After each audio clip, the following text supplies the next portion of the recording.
Welcome to Indiana Sports Beat Radio, brought to you by the Hard Truth Distilling Company in Brown County, Indiana. So for the thousands in attendance and the millions watching around the world.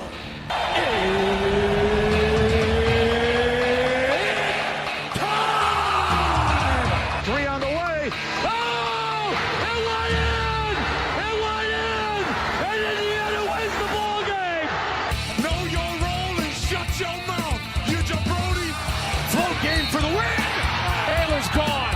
Goodbye. Touchdown, Indy. Woo! IU! America! They got a football team now! It's pretty simple. I win. Google me. You know that I'm the cream of the crop. Now, from the Hard Truth Studios, here's Jim Coyle. Hello, everybody. Welcome into another edition of Indiana Sports Beat Radio. So glad to have you along as we start this new week. It's tourney week as tournaments are underway, and those that are not underway are soon to be. Plenty to talk about. Greg Rakestraw joining us as we'll talk about the beginning of the high school boys basketball tournament as that is underway. As soon as I can get the right spread out there. There we go. Hey, Greg, how are you, sir? Good morning, my friend. How are you? Oh, good. A busy weekend. Lots happening, whether it's in the high school side or the college side. Everybody playing, playing for something to determine something. And it was a fun weekend, actually. That's good. It was for me as well. That's good to hear on your end. A busy weekend for you, I'm sure, as it was for most people, but not quite as busy as it is normally for them. It is for you, as yours goes deep into each night, but yours is usually exciting, some exciting high school basketball, and there's nothing more exciting in Indiana than when the tournament rolls around, because always upsets, always great finishes, and it's just always fun. There is nothing that I have I have greater memories of in high school than during the tournament. And it's just, it's a spectacle, and it still remains that. And it was where I was at as well. So I kind of camped out at the Carmel sectional all week long. Crowds topped 11,000 for the three sessions. And they may have hit sellouts in terms of all three. I know both Tuesday and Friday were sellouts at Carmel. Saturday was close. Which is always a little tougher to do even when you're playing for the championship. We're down to two teams and not four. But it was high-quality basketball, as you would expect, from six of the largest schools in the state. In the Sagarin ratings coming in, all six teams in the top 35. And, frankly, the top three, Fischer's, Westfield, Noblesville, as they were a year ago. And Fischer's gets through Westfield in night one, gets through Noblesville in night number two, and had to come from behind in the third quarter. And frankly, you know, because they were playing teams are really good, and teams that know them because they play them so often as conference foes, or obviously a county rival in terms of Carmel. Not surprisingly, the offense was not as big of a show for Fischer's as it sometimes can be, but defensively they didn't allow more than 47 points to Westfield, Zionsville, or Noblesville. All of those that have, you know, likely Division I level talent on each of those teams. It is so easy with Fischer's being so good to get caught up in what they can do offensively. Well, defensively for the season, they allowed an average of 50 points a game coming in, and nobody got to that in their three victories. To Jim get to 40 consecutive wins, and that's pretty rarefied air in terms of Indiana high school basketball. I'd say it's rarefied air anywhere, but especially in a state as steeped in it as Indiana is. And some big Braylon Mullins, his career is over. He will not go forward as his team loses in double overtime, dramatic fashion to Mount Vernon. A little surprise there. Yes and no. Surprised because Greenfield is higher ranked, and Greenfield beat Mount Vernon by single digits when they played. I want to say they played back on January the 10th, if I have that right. But unfortunately, Braylon did not have the greatest of supporting casts around him. And again, to that kid's credit, when others left, he stayed to stay at his hometown high school. And again, it's a bit different. He's got twin brothers that are a year behind him. You know, mom and dad are pretty entrenched in the community. He wasn't going to go anywhere. And so I'm not criticizing the kid, just stating the fact. He is without doubt Mr. Basketball. But at the same time, didn't have maybe the supporting cast around him that you know could have elevated them to go farther. Other thing is that Greenfield was a legitimate top 5, top 10 team in the state. Well, so too is Anderson, and so too is Mount Vernon. And Mount Vernon has been on a run over the last couple of months. Really, the only team that kind of tripped that, the only teams that tripped them up the last couple of months of the season were Greenfield Central and Westfield. And they played Westfield the Tuesday before the tournament started and led for most of that game. And Westfield came from behind to beat them in overtime. And Luke Erdl is a really good point guard. And Luke Erdl has overcome the fact that two of his teammates transferred for the beginning of the season to go play at Cathedral. So a slight upset, yes. But again, such is the nature of being a 4A school in the Indianapolis area, because there's usually a lot of really other good talent in your sectional when you play big boy basketball in Central Indiana. Yeah, and some positive things for Braylon is he finished his career with just under 2160 at 2,158 points. He passed Sean Kemp, Kyle Macy, Michael Lewis, who I just saw at the Indiana game the other night, Chris Thomas, as on the state's all-time scoring list. So he is a McDonald's All-American. Likely going to be Indiana Mr. Basketball. So it hurts right now, but there will be a lot more happiness coming towards him soon. He'll have to overcome it, Jim, by playing in the NBA like 2 years from now. I think he's going to be just fine long term. Yeah, absolutely. But the good thing is the Indiana boys basketball tournament continues on, and it is a spectacle, and this is what makes it fun. You never know who's going to be there. And did anybody else not make it out of sectional play that surprised you? Jefferson, how did Jeffersonville do? I have not been up to date on these as I should be. I apologize. But how about Jeffersonville? So Jeff moved on. Jeff beat New Albany. There will be a passing of the torch next year. It'll go back to being New Albany being the best team in that part of the state. Because what's his kid's name? Isaiah Washington? Yeah, right. The next wave that is coming in for New Albany, but this Jeffersonville team legitimately has a chance of playing in the state championship game. They would play Harrison, who is a good team, but Jeff is better in terms of the regional. To answer your question, the only team that probably statewide other than Greenfield Central would catch somebody's attention that did not make it out of their sectional, but also a very similar story would be Cathedral in 3A. Again, Cathedral part of that group with the shrinking of 4A that would have been amongst the best 4A teams in the state that dropped down to the 3A level. Attucks, New Pal, the other notables from the Indy area. Well, Attucks and Cathedral are in the same sectional. Attucks comes from behind to beat them in the Friday night semifinal game, which is the de facto championship game. Attucks then beat Shortridge on their home floor on Saturday night to win their first sectional since the last time they were in 3A back in 2019. So Cathedral wins one game, and that's it for them in the state tournament.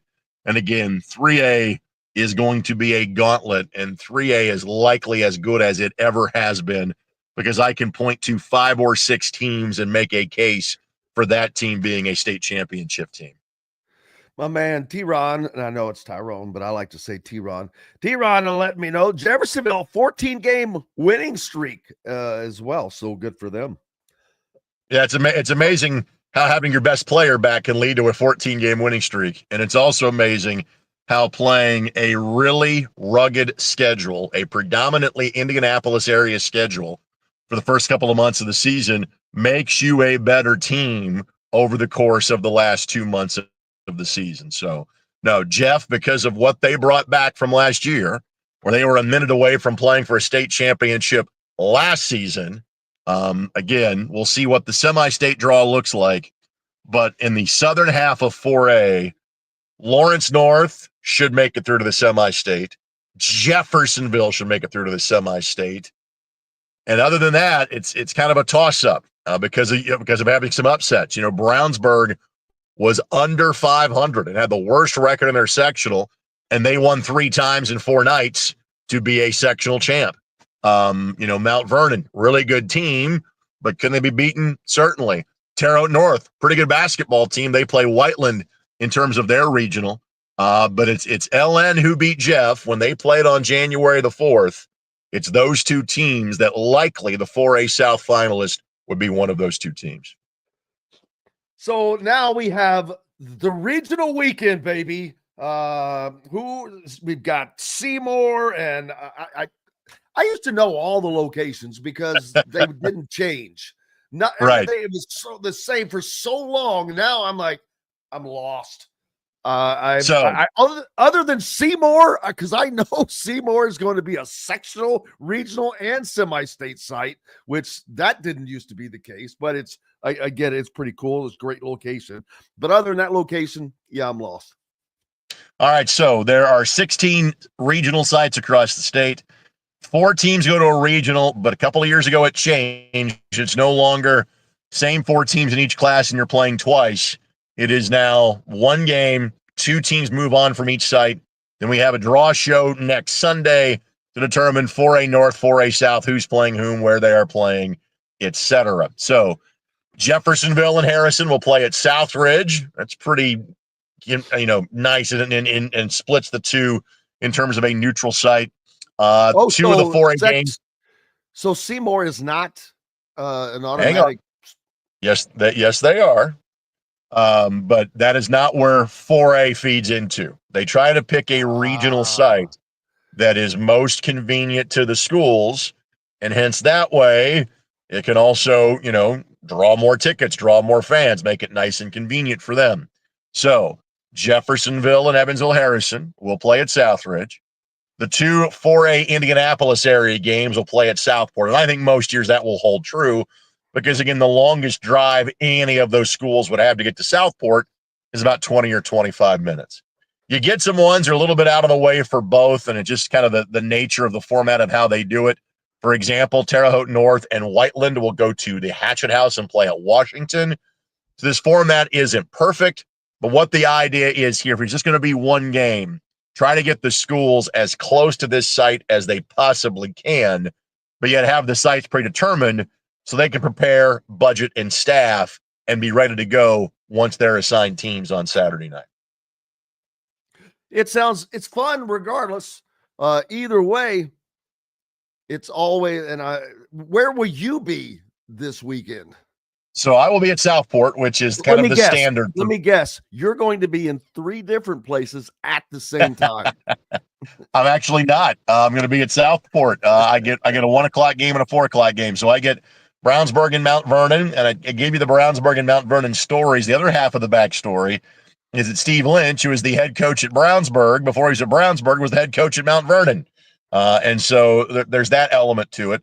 Lawrence North will take on Mooresville, and Mooresville was the winner of a revamped and very open sectional. Mooresville had not won a sectional title since the first year of class basketball, since 1998, and they are coached by Gavin Groniger, played at Michigan, was a state champ at Plainfield 25 years ago, was on the staff at Plainfield for many years until this year. LN will be the heavy favorite in that game. So that is my site that I'll be at, and I think an afternoon doubleheader is good enough for me that day. Hey, it gives you the evening, a little dinner, a little rarity for you. Absolutely, yeah. It's nice to have a Saturday night off every once in a while. All right, who is your all right? The 4A favorite, other than Fischer's, who is your favorite to win that? Fischer's is the answer to be in the right. Yeah, Fischer's is not allowed to be in the draw. I will go with Lawrence North. Really? Yeah, just a tick above Jeff. They beat Jeff on January 4th. In fairness, Trey Singleton was playing for a second time all year. He had made his season debut the week before in the consolation game against Warsaw, the Hall of Fame Classic. I'll go. And honestly, because Jeff beat LN last year, I think that's a team and a game that LN's been thinking about all season long. So LN in a close one against Jeff in the southern half of the bracket. The Fighting Todd Learys. I asked Todd about that the other day. I said, hey, how are the Fighting Todd Learys doing? So obviously doing quite well. I'll be sure to let him know that he needs to catch up with them. I'm sure he'd appreciate that. Although since his son played at Carmel, you might consider the Fighting Todd Learys the Carmel Greyhounds at this point. He went to the state championship with them, and won a state championship with them. So which is true, correct? In 1989, correct. Yep. And with he's passed on now, unfortunately, but the great big man that I'm drawing a blank on, can see his face right now. That would be Eric Montross that you're referencing. And part of what makes this Lawrence North team all the more impressive is the fact that Xavier Robinson is going to play at Butler next year. He is the all-time leading scorer now at Lawrence North. And as we stated, this happened February the 21st. He's been chasing it for a good chunk of the year. When you go to a high school that has 3 NBA players as alums and you're the all-time leading scorer, kind of says something about your ability and the career that you have had, because it's also the home of Greg Oden, Mike Conley Jr., and the late Eric Montross. So kind of gives you an idea as to how good of a career Xavier Robinson has had playing for first Jack Kiefer and now for Chris Giffen. Well, and the kind of bring it full circle kind of a thing. Todd, I know, has worked with Xavier on some things through myjumpshot.com and whatnot to help him move on in his next journey. But it's great to see that past touching the future of a school like that. Very cool. No doubt. And the thing that people don't recognize that are from outside of the area, Lawrence North only came into existence in 1976. So this entire history is in the last 50 years when they split off from Lawrence Central. So it's what they did to get good quickly. Having a guy like Jack Kiefer as the head coach is a pretty impressive build, because it's still a very young high school compared to most of the ones they play.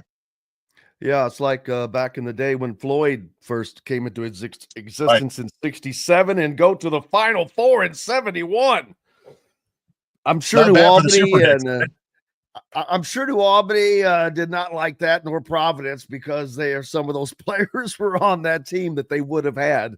But it's a great, great time of year. Make sure you are giving Greg a follow and staying up with everything through the ISC Sports Network, and keeping in tune with everything that's going on in the IHSAA network. All of the games that are on there. Is that the best place for people to see the games? IHSAA.org.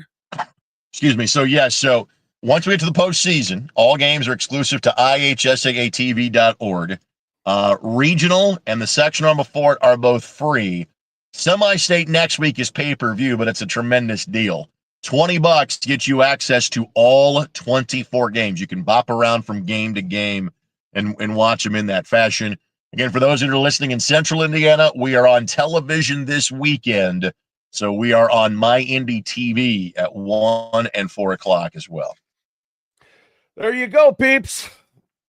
Looking forward to it, buddy. Thank you as always. Looking forward to next week to see how the regional round goes. Greg Rakestraw joining us here on Indiana Sports Beat Radio. We appreciate it as always. Up next, the voice of the Hoosiers, Don Fischer, joins us.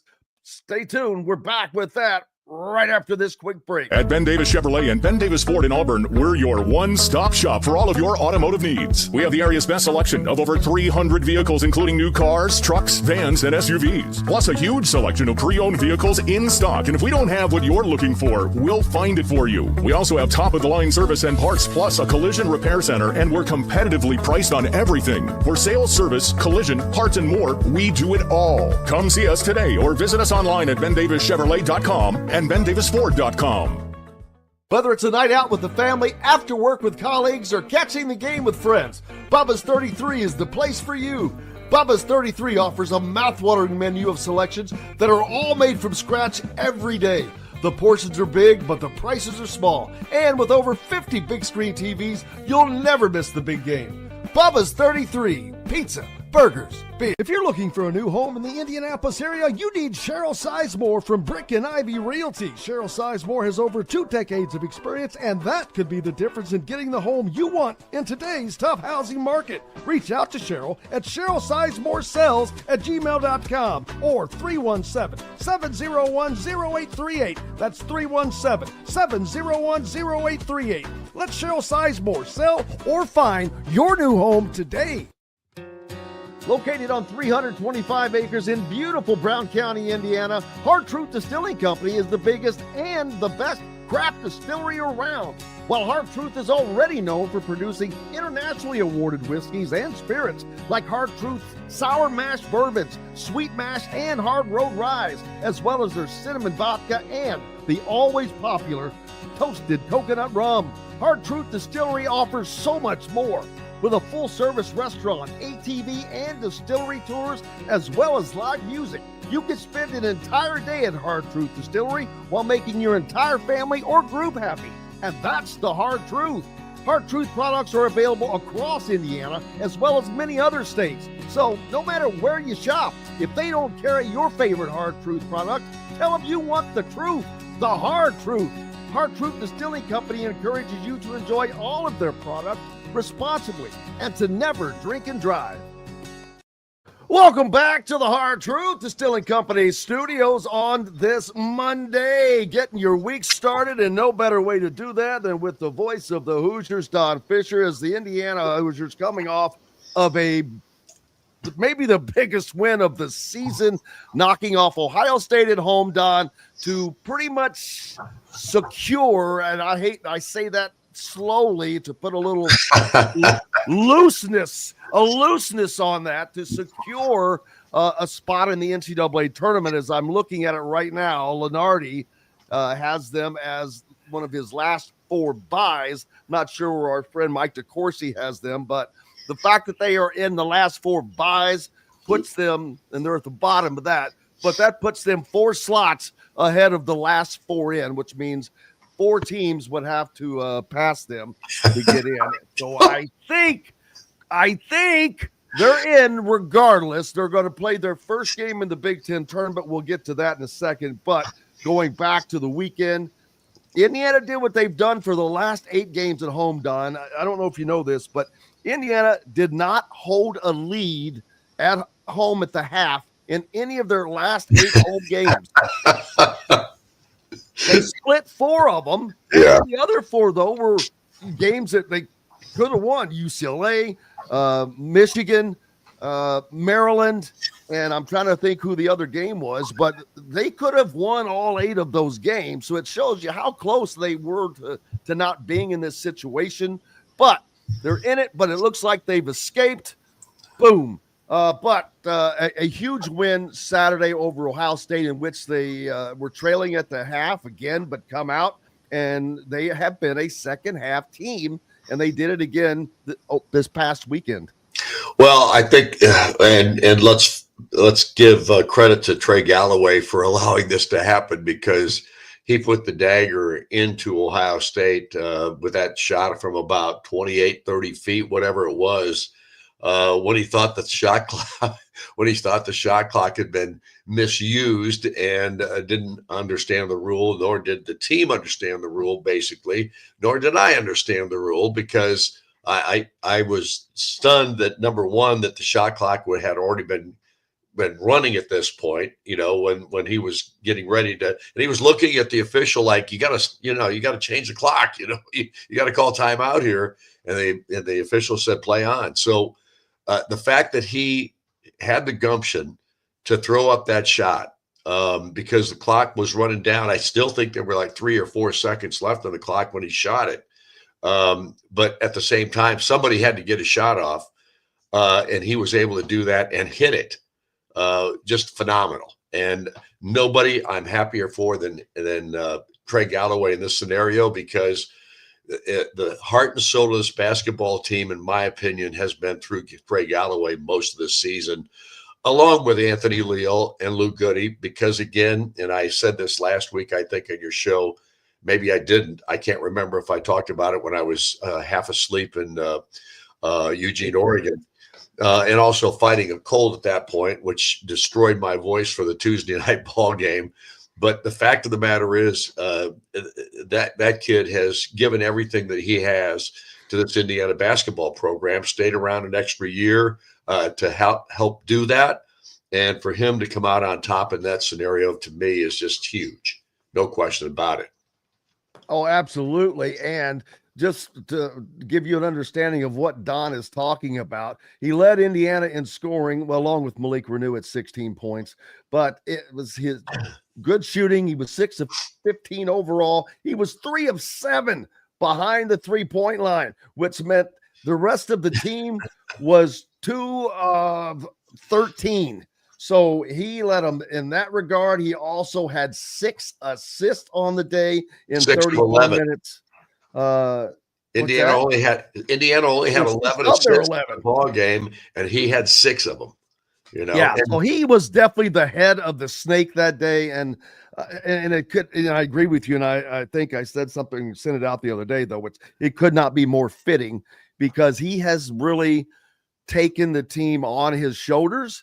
And he was not the starting point guard. He was not a starting guard during the start of this season, but it became clearer and clearer that the team was just better with him doing that. And it was. He just has a better knock. He's not looking to be the guy, is the thing. Right. His points, everything that comes to him come as a result of him not being selfish. Right, exactly. Get other guys involved, there's no way that you have games in which you have between 6 and 9 assists like he has had. But it also, there's a lot of benefits, but it doesn't work out. He's been making hay out of when his sun is shining, without question. And boy, he's not a guy that you're going to see, Don, at probably starting on a lot of the elite teams. But man, Indiana would be lost without him. No question. And you could say the same thing for Anthony Leal, and you can say the same thing for Luke Goody, because those 3 guys have Indiana across their chest, and it means something to them. And to the rest of the team, I'm not so sure that's the case. And I'm not putting Malik down Renew, I would give a little something to, because I'm not putting down anybody else in this team. But here's what I am saying. I'm simply saying this: you have 3 Indiana kids here that have basically turned this season around for Indiana. You look at what they've done since Anthony Leal's been installed into the starting lineup, and Luke Goody as well. Look what they have done through the last 15 games of this season. And Anthony Leal had 8 rebounds in that game. Yeah, and statistically, you wouldn't sit there and say Anthony Leal does anything to fill up a stat sheet, and he doesn't for the most part. But he plays hard. And he plays smart. Granted, he is probably maybe not the most talented athlete on the team or anything like that, but he plays as hard as anybody in this team, like Galloway does.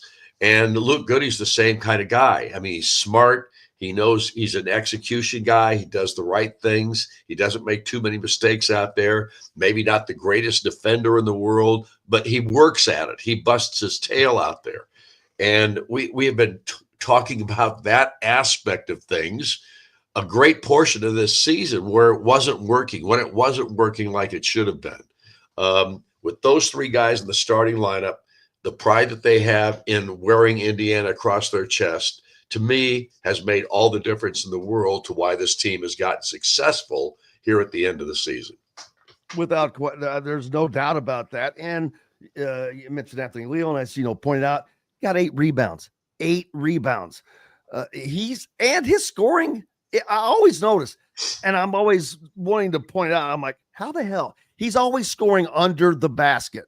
His points come at the basket because he's at the right place at the right time, grabs a rebound, puts it back in, gets away. Luke Goody, only 1 of 7, but he scored 11 points. He was 8 of 10 at the free throw line. He took advantage of where he could, and that was huge because Indiana had 23 free throws go down of the 31, and that was 10 where Ohio State had 10 of 15.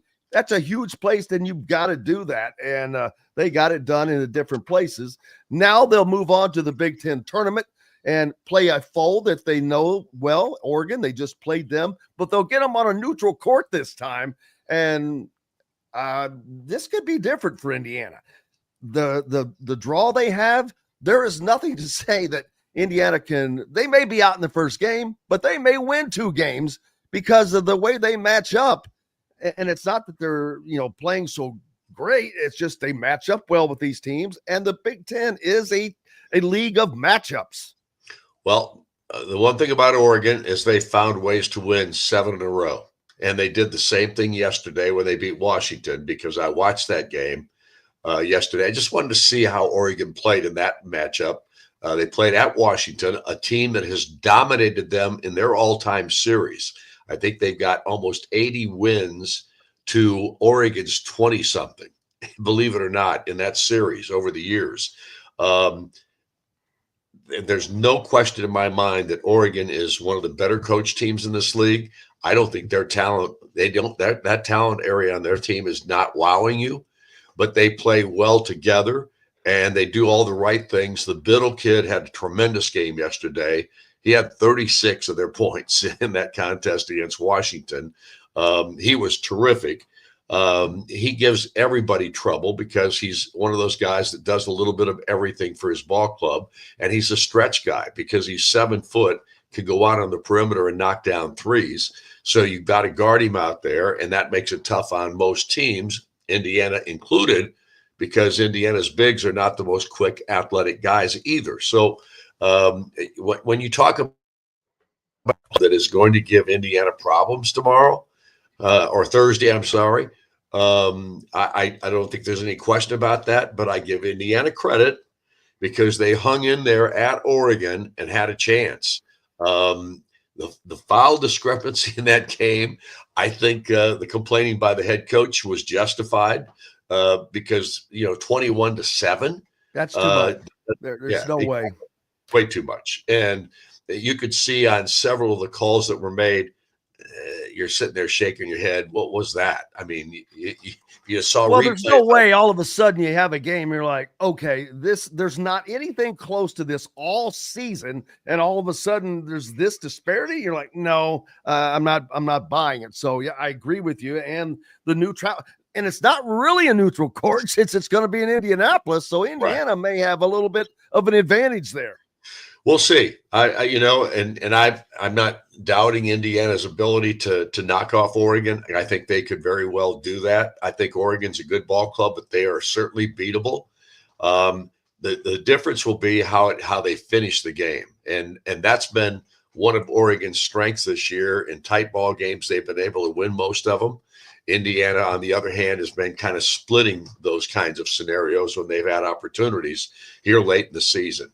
I think Indiana has a chance here. There's no question in my mind.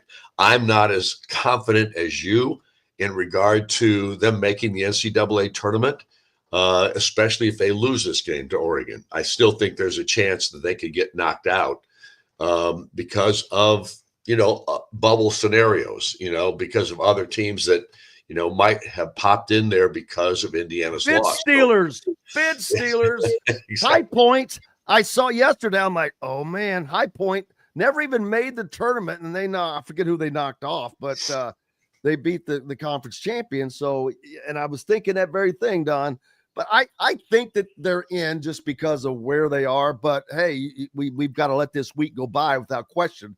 But I think that they will stay in, even if they lose to Oregon, because Oregon is a solid team. They're 12-8 in the Big Ten Conference. They're 23-8 overall. And like you said, they've won 7 straight games. So It won't be a bad loss. It's not like losing to one of the teams that were below Rutgers or Iowa or Minnesota. So I think that they're in, but what the hell do I know? But we'll find out. Well, none of us know. I mean, you just don't. I mean, everything is speculation at this point in regard to the NCAA tournament. We know the teams that are going to get in out of the Big Ten for the most part, but those teams at the bottom of that list are questionable, and we'll just have to wait and see. How about this? Nebraska is one of 5 teams tied for 12th place in the league, and Nebraska loses all the tiebreakers, and they are out of the Big Ten tournament. Holy cow, man. And this is a team that had looked like a team that would be in the middle of the conference this year. I didn't even see that one. You're right, exactly. Man, Iowa makes it in. Minnesota made it in. Right. Northwestern. Yeah. You had 5 teams: Iowa, Minnesota, Nebraska, Northwestern, and USC. Those 5 teams all had the same record, and the team that doesn't make it out of those 5 is Nebraska. Think about it. Man, that is tough. Well, they lost their last 5 games of the year, and that just did it to them. As a matter of fact, that did them in. But yeah, that shows you how tough it's going to be. And that also gives teams something to fight for, even at the bottom, because they won. But Indiana now has a chance to not only secure their spot in the NCAA tournament, but if they were able to beat, or I think that if they can beat Oregon, they can win a couple of games because of the bracket. Well, they play Michigan State second, and the next game after that is Michigan State, just so you know. And it's a Michigan State team that has taken off since the Indiana beat them. I take that back then. I thought that they would end up playing Purdue. I have not looked at the bracket or had the bracket pulled up. I was thinking Purdue was going to be in their next bracket, of whom they match up very well with. Right. Michigan State, there's just not a team that's hotter. They have also won 7 straight, and they are the Big Ten champs. They look like they were a weak team because they had a great run to start the season, but they weren't really beating the bigger teams. And then, boy, you want to talk about a team catching fire. They have put their stamp as the Big Ten champion. Here's what has surprised me about Michigan State. It is probably the least talented Michigan State team to win a conference championship under Tom Izzo. And he would admit that. He told me when we played him the first time that he said, this is one of my favorite teams. And he says, here's why. He doesn't have a superstar.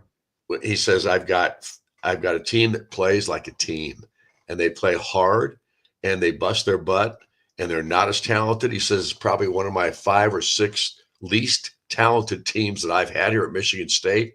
And he says, I like this team as much as I've liked any of my great ones.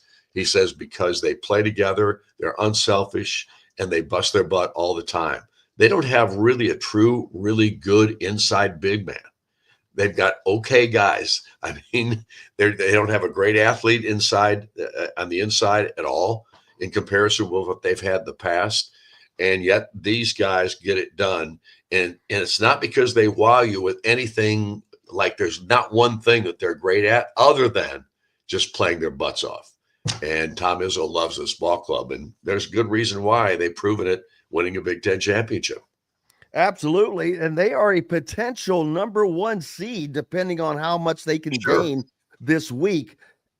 In addition to that, they finished the Big Ten season 17-3 with just 1 home loss. And who was that to? Indiana, of all teams. So that bodes well for Indiana. That helps them out a ton. But Michigan State just looking really good. Michigan kind of taking a slide of sorts. And I have to mention that since Dusty May signed his extension, he's lost 4 or 5 games. I'm sure Dusty appreciates you bringing that up. I'm pretty sure I'm not the only one that knows that, but I'm sure you're not. I'm sure you're not. That happened. Well, what's up next for you? You got the coaches show tonight, I believe. Tonight, Calbert Cheney is our guest. Obviously, looking forward to talking to Calbert about this team and about the season as we wrap up the talk shows for the year. And then, of course, we've got the ball game coming up on Thursday. So lots of good stuff still to go. And obviously, this Indiana basketball team has its opportunities, and we'll see if they can carry them out. Absolutely. Make sure you head out to Hoosier Hanks East tonight. Join Don Fischer and Calbert Cheney, 2 of the Indiana basketball's all-time greats together. Wow. That's a catch there. Don, I appreciate you as always, buddy. Thanks, Jim. I appreciate your having me, man. See you. You bet you. We will see you Thursday. There's the great one, Don Fischer, joining us here on Indiana Sports Beat Radio. We've got more coming up right after these messages from the Hard Truth Distilling Company Studios. Located on 325 acres in beautiful Brown County, Indiana, Hard Truth Distilling Company is the biggest and the best craft distillery around. While Hard Truth is already known for producing internationally awarded whiskeys and spirits like Hard Truth's sour mash bourbons, sweet mash, and hard road ryes, as well as their cinnamon vodka and the always popular toasted coconut rum. Hard Truth Distillery offers so much more. With a full-service restaurant, ATV, and distillery tours, as well as live music, you can spend an entire day at Hard Truth Distillery while making your entire family or group happy. And that's the Hard Truth. Hard Truth products are available across Indiana, as well as many other states. So no matter where you shop, if they don't carry your favorite Hard Truth product, tell them you want the truth, the Hard Truth. Hard Truth Distilling Company encourages you to enjoy all of their products responsibly and to never drink and drive. Ugly Grouper, located on beautiful Anna Marie Island, Florida, is the place to be, and not just because they have unforgettable meals, including locally sourced seafood. The Ugly Grouper has your favorite craft beers and cocktails, along with live music every day. The Ugly Grouper is family-friendly, able to host private parties, and has the biggest grouper you've ever seen. The Ugly Grouper is the place to be on Anna Marie Island, Florida. Tell them Indiana Sports Beat sent you. Go to theuglygrouper.com for more information. When it comes to apparel and promotions, Freethink has you covered, literally, whether it's 24 or 200 shirts for sports leagues, businesses, or groups. Freethink Apparel and Promotions can also create your very own merchandising store. Freethink Apparel and Promotions did it for Indiana Sports Beat Radio, and they can do it for you. Whether it's screen printing, embroidery, digital printing, promotional products, vehicle wraps, or anything else under the promotional line. See what Freethink Apparel and Promotions can do for you at freethinkapparel.com. At Ben Davis Chevrolet and Ben Davis Ford in Auburn, we're your one-stop shop for all of your automotive needs. We have the area's best selection of over 300 vehicles, including new cars, trucks, vans, and SUVs. Plus a huge selection of pre-owned vehicles in stock. And if we don't have what you're looking for, we'll find it for you. We also have top-of-the-line service and parts, plus a collision repair center, and we're competitively priced on everything. For sales, service, collision, parts, and more, we do it all. Come see us today or visit us online at bendavischevrolet.com and bendavisford.com. Welcome back to the Hard Truth Distilling Company Studios on this Monday. Happy to have you along, no matter where or how you're listening, whether it's on one of our great radio station affiliates like 97.7 ESPN, The Ref down in Evansville, always the right call. 12:30 a.m., 104.7 FM, WJOB, the voice of the region up in Hammond, Chicago, and 1380 AM, The Fan in Fort Wayne. Fort Wayne's only sports station. Just keep it locked right here all day. There's no reason to go anywhere else. We got great content all day. Or if you're following us on any of the social media outlets like YouTube, make sure you just give us a like. If you don't want to subscribe, it doesn't cost anything. But even if you don't, that's fine. Give us a like. I hope you're enjoying what we're doing. Well, that's a great way to start it off. The fish, and it's tourney time, people. Oh, and don't forget, I'll have to get with Pete and get the annual Indiana Sports Beat bracket going. And I've got to go back and figure out who lost or won the football one, because I want to get some prizes to them, but we'll do the same. Like I'm thinking a jacket or something. I've got that jacket I've been trying to give away, but we'll figure all that out. But a lot of happy people after this weekend. Indiana gets the win over Ohio State to pretty much secure. I think they're in the NCAA tournament, even if they lose their first round game in Indianapolis this week, because they're playing Oregon. They're playing a higher seed. They're not supposed to win that game. So, and they're 10-10 in conference play. I did not think that they would get to 10-10. Let me be the first one to tell you. I readily admit that. I had them at 9-11. So they beat that by a game. And overall, Indiana now on the season 19-12. If they can get that win over Oregon and get a 20th win, but if not, they could wind up, say, 19-13, going into the tournament at 19-13. And let's say they get a first round win, go 20, and then if they lose the next time, 20-14. That's not a great season. 20 wins sounds nice, but 14 losses, you're 6 games over 500, man. So, and those 6 games, a win over Washington, 2 wins over Penn State, a win over USC. Did they lose that game? I'm trying to remember. Went over Minnesota. But yeah, most of those reasons I'm counting those off, those are all the bottom tier Big Ten teams I was counting off. But regardless, Indiana is, I'm saying they're in the NCAA tournament at this point. At this point, yes, they're in. But I think that even if they lose to Oregon on Thursday, they're still in, because that would give the Big Ten only 9 teams out of 18, right at the Mendoza line, the halfway mark. And as I said, Ohio State will not make it in. They're 17-14 right now. Actually, and I could be wrong on that, Ohio State has the opportunity to make it into the tournament still yet. And that's with a single win in the Big Ten tournament. I think if they win 1 game, they make it in. Now, they will be playing a higher seeded team in the tournament. So that would, first of all, make it well, not necessarily. We'll have to pull up the bracket here in a minute.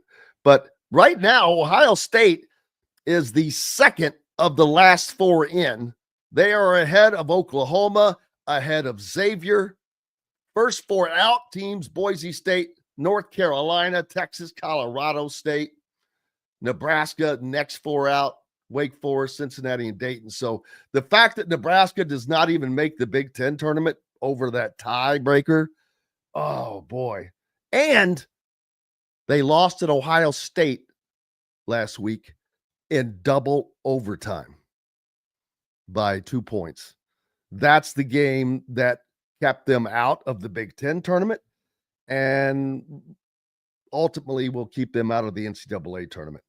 The 3 teams that will not play in Indianapolis this week, Washington, of course, Penn State, which a little surprising, USC is the 7-13 team. No, as Don just said, it ends up being Nebraska. So USC squeaking in to the tournament.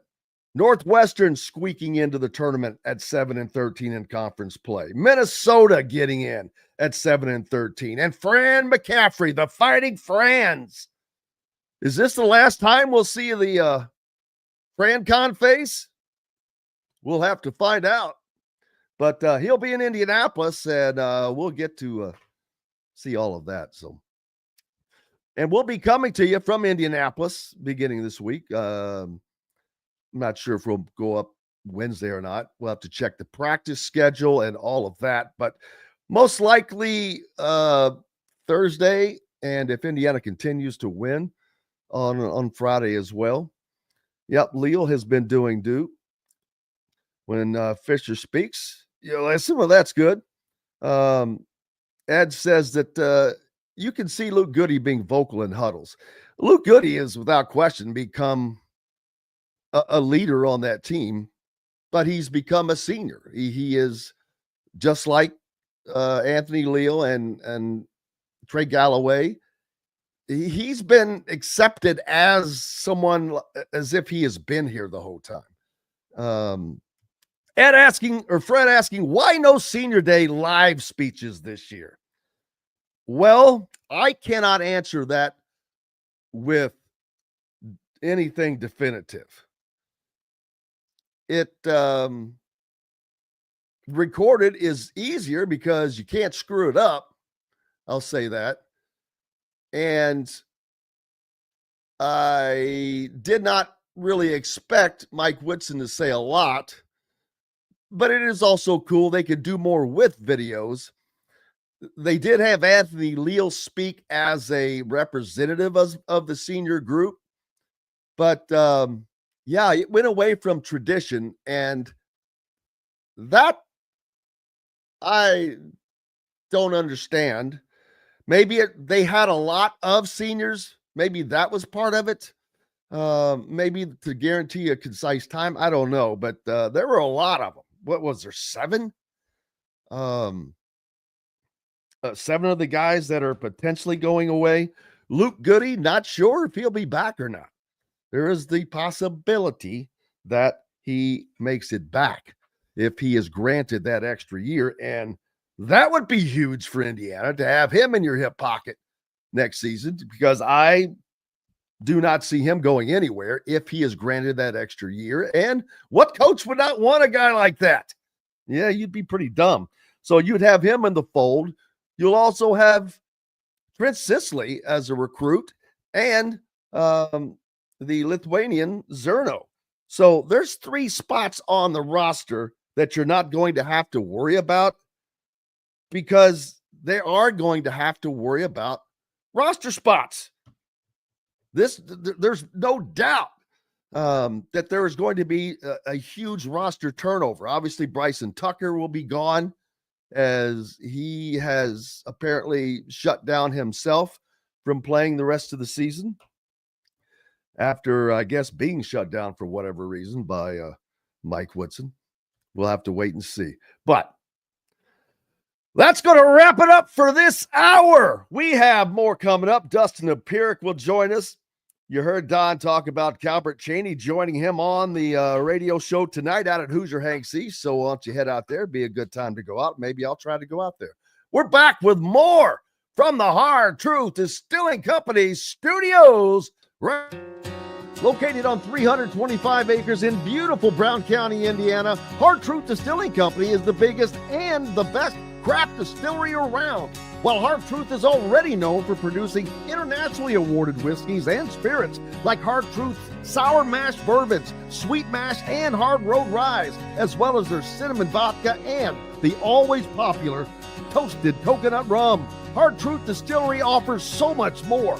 With a full-service restaurant, ATV, and distillery tours, as well as live music, you can spend an entire day at Hard Truth Distillery while making your entire family or group happy. And that's the Hard Truth. Hard Truth products are available across Indiana, as well as many other states. So no matter where you shop, if they don't carry your favorite Hard Truth product, tell them you want the truth, the Hard Truth. Hard Truth Distilling Company encourages you to enjoy all of their products responsibly and to never drink and drive. If you're looking for a new home in the Indianapolis area, you need Cheryl Sizemore from Brick and Ivy Realty. Cheryl Sizemore has over 2 decades of experience, and that could be the difference in getting the home you want in today's tough housing market. Reach out to Cheryl at CherylSizemore@gmail.com or 317-701-0838. That's 317-701-0838. Let Cheryl Sizemore sell or find your new home today. Whether it's a night out with the family, after work with colleagues, or catching the game with friends, Bubba's 33 is the place for you. Bubba's 33 offers a mouthwatering menu of selections that are all made from scratch every day. The portions are big, but the prices are small. And with over 50 big screen TVs, you'll never miss the big game. Bubba's 33, pizza, burgers, beer. Andy Moore Honda is Bloomington's #1 Honda dealer for a reason. Buy a new Honda and get a 3-month break from car payments. That's right, no payments for 90 days. That includes the all-new, all-electric Honda Prologue, and you get it for just 0.9% financing. Or the 2024 Honda Ridgeline Black Edition or the Honda Accord LX, both for just 1.9% financing. Get more to your door from AndyMooreHonda.com, Bloomington's #1 Honda dealer and your best place for new and used vehicles. Welcome back to the Hard Truth Distilling Company studios on this Monday. So glad to have you with us along for the ride as lots going on. It's tourney week, baby. In every fashion, the Indiana boys high school basketball tournament is going on. The Big Ten men's basketball tournament in Indianapolis this week as well.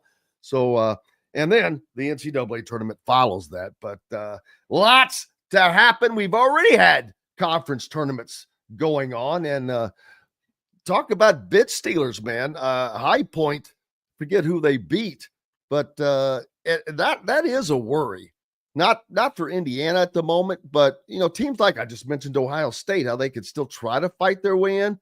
Well, you forget about those bid stealers as well. But if to the tournament were today, now this is Lenardi, so I don't always know that he has them in the right place, but not to say that he didn't. But he, as of today, he has them in the Midwest Regional, which is in Indianapolis, as is Purdue. Now, this is interesting. He has them in the Providence, at the Providence site, which kind of stinks because there is no easy way to get there, baby. But playing against St. Mary's, a team that Hoosier fans should be familiar with in NCAA tournament play, as that is who they matched up with. Was that Mike Woodson's first season when they made the play-in game, beating Wyoming and Dayton, and then had to head to Portland to take on the St. Mary's team and got wiped? But if they were able to get past number 6 St. Mary's, the reward for that, take it on, most likely, Rick Pitino and St. John's.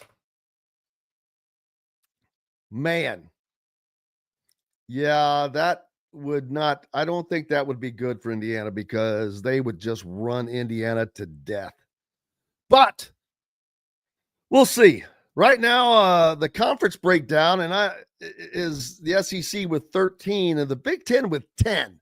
But that includes Ohio State.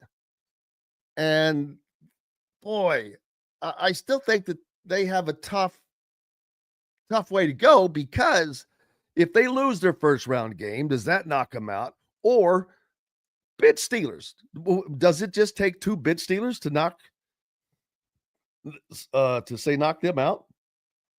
The Big 12 with 8, Big East down to just 5, Mountain West with 3. How about this? The vaunted ACC conference.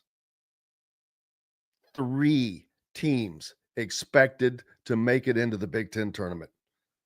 I mean, the NCAA tournament. 3. Think about that. The conference of North Carolina, of Duke, of Virginia, of all these teams.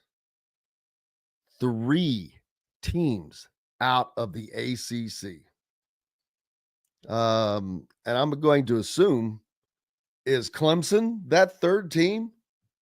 As I'm quickly perusing the actual bracket to see whom that and I'm just looking for Clemson to see if I see their name, and there it is, as a 4 seed, no less. So not bad. And I mentioned that because of their coach, Brad Brownell, because the coaching search getting a little, I saw that someone earlier had put up that Jeff Goodman had posted that quietly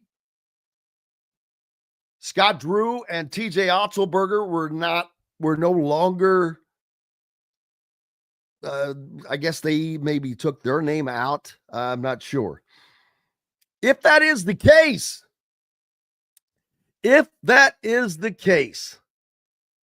and it starts to narrow itself down, which naturally it will.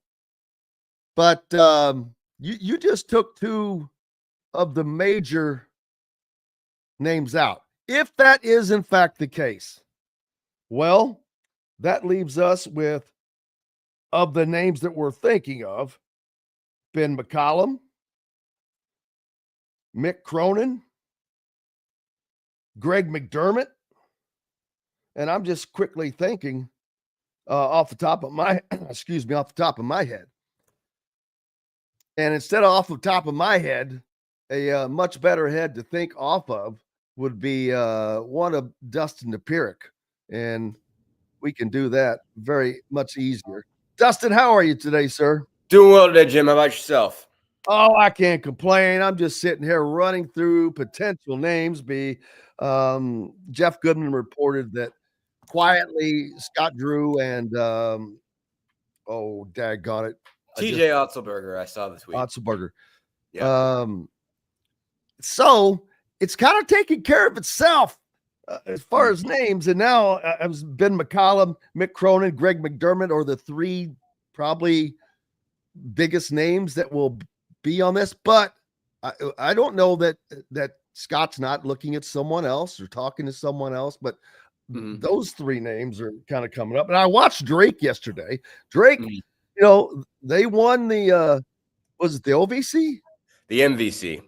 Much more important. I mean, it is worth noting the Valley, obviously, the Missouri Valley certainly has lost. I don't want to use the term luster because, I mean, like the Valley and the CAA used to be the two of the top mid-major leagues. And basically, like, as everybody rated each other up here, there's been this slow rating of every, not lower rated league, but those, what used to be mid-major powers got a lot of their stuff taken, particularly by the Atlantic 10, really kind of took the best that they could from the CAA and the Missouri Valley, but the Missouri Valley is still far better than the Ohio Valley. There's still teams in there. Belmont moved up there. Bradley, Southern Illinois are the three teams they beat to get in this tournament. Your Missouri States, your Evansvilles, your Northern Iowas, Indiana State, is Murray State in the Valley? Murray State's in the Missouri Valley now. I didn't realize that. But a lot of, just traditionally pretty good mid-majors in there. And for them to put down as good of a record as they did, says a lot. I mean, I think Ben McCollum's overall record's pretty good. I mean, it's as good as you could look for from a mid-major coach, really. I mean, if he's only a year older than me. I look at it this way too, and I hate. I'm not trying to stretch for a comparison, but he moves up from the lower level Division One to Division One, and he brought four guys with him.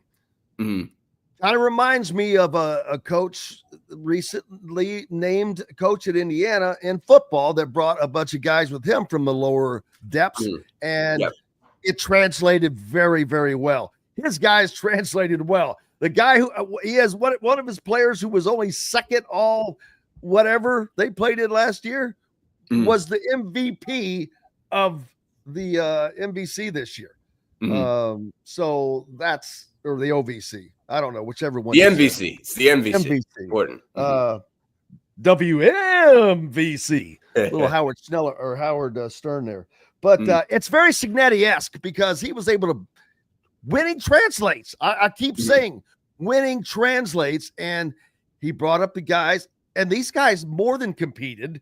Hell, one of them was the player of the year. So his name is definitely going to be there. I don't know. Scott has got a lot more information. Sure. And I'm not going to pretend that and people like to judge when they start seeing these coaches. Like right now, they put them under a microscope, and if they lost 2 or 3 games, you're like, oh well, this guy just lost 2 or 3 games. Well, you cannot put them under a microscope, man.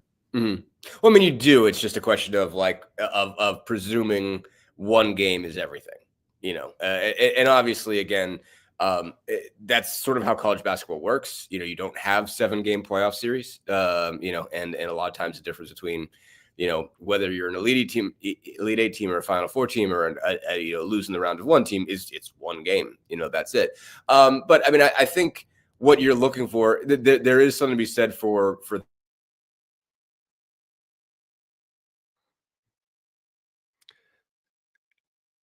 And Dustin had a little disconnection there. We'll get him back online here in a second, and he'll rejoin us. But yes, sir. I'm not sure, Ryan, who you're talking about. You says yes, sir, Dustin, or Dusty rather. But Dustin Dopirak back with us, I think. Dustin, can you hear me? We'll keep working on getting him in. Just talk when you're there, and I'll hear you. But Robert says, by IU's tournament history, it isn't much to hang your hat on. As far as the Big Ten, that's exactly true, and that's awfully weird. Indiana has made the Big Ten tournament championship game one time, and I believe that was the first season. Is my memory right? And that was against Iowa and Steve Alford, who won that, but never won the Big Ten tournament. I don't understand that. Well, yeah, I do. First of all, Bob Knight did not want any part of the Big Ten tournament. He didn't like it, and that was at the very beginning. And I know it didn't cover a lot, but Dustin back with us now. How are you, buddy? I'm good. Am I back? Am yes. I on? Okay. You are right. Live and in color. Good. Okay. Because I didn't even notice. I was just talking and you apparently didn't hear me. No, I mean, I think to go back to McCollum, I mean, I think, the interesting question is going to be, all right, well, he got Division II players to translate to the Missouri Valley. Can you get Missouri Valley players to translate to the Big Ten? But more to the point, are you going to be, basically asking Division II players to translate in the course of 2 years to the Big Ten? Because that's a different story when you're asking the same guys to make two leaps. Well, and I was wondering that not from the player standpoint, the coaching standpoint. Want the one difference that when I was thinking about comparing him in my mind to Curt Cignetti is Curt Cignetti had more experience at every level. At his and so I think that's huge because coaching experience is coaching experience, and I'm not saying he couldn't do it, right. But can he do it? But it sure seems to be. Basketball fundamentals is basketball fundamentals. You as you go up, you have to have better players. But if they're playing well, we look at Michigan State right now, and the conversation with Don Fischer a moment ago. Michigan State does not have a quote unquote star. No. They don't have this big name like they always have had, and they are leading. They are winning. They won the Big Ten regular season, which is a feat in and of itself. So it's going to be interesting to see with the names that are kind of quietly peeling away to see what's left. Mick Cronin, Greg McDermott, Brad Brownell. I don't know where they'll end up. I have no dog in the race. I mean, I don't want to say I don't care because that sounds kind of dismissive, but it's not that I don't have a dog in the fight is my point. I mean, McDermott's a name that I think stands out. I mean, I don't know McCollum well enough, but I think as I've said before, I mean, I think Woodson's biggest downfall was not having a system, is not having to say this is a style of play, this is an identity. You recruit players to the identity.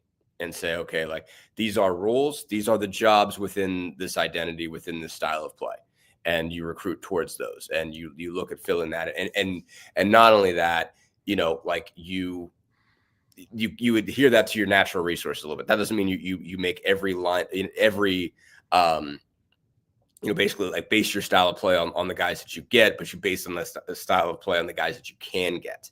And sort of what's out there for you, and also what's in Indiana, basically what kind of players you can find in the state.